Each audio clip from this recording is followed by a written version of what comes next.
La réduction de la surcapacité est l'une des 5 tâches dans les réformes de l'offre en Chine et elle est considérée comme la plus difficile. L'arrêt de la production et les fermetures d'usines sont faciles, mais replacer les employés licenciés est un grand défi à la fois pour les compagnies et pour les gouvernements. Voyons comment Steel, un important producteur chinois d'acier, réduit sa capacité tout en s'assurant que les employés sont bien traités. Monsieur Xiagang a 48 ans. Les 31 dernières années, il les a passées à Steel. Donc, quand son usine a fermé cette année, il a été très difficile pour lui de la quitter.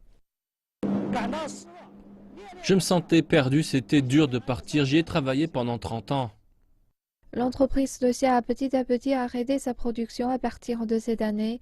L'usine produisait environ 5 millions de tonnes par an. La fermeture de l'usine veut dire des milliers de licenciements. Le gouvernement central et les gouvernements locaux offrent un soutien financier pour aider les personnes licenciées à trouver un nouveau travail. Certains employés peuvent rester à Steel après un processus de sélection. Ceux qui ont échoué ou choisissent de partir auront des allocations et des formations des gouvernements.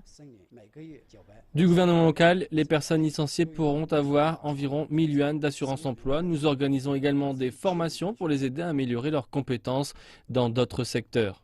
Récemment, Xiagang a trouvé un travail dans une agence de travail. Il a hâte de commencer.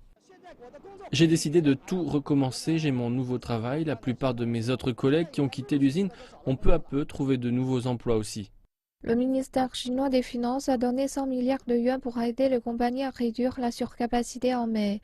Dans les 5 prochaines années, les industries de l'acier et du charbon ont le défi d'aider 1,8 million de travailleurs à trouver un nouvel emploi.